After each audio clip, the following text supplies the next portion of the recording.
As much as I love the religion I was raised in, I never really agreed with some traditions, specifically the ones in my community. Take the half-sari ceremony, for example.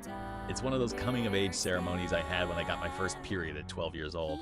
First was the fact that I was transitioning from childhood to womanhood, which was strange because I was only a preteen at the time. Second was the actual celebration. My mom invited all of the South Indian moms in my neighborhood to bless me, and we had a whole celebration kind of thing in my house.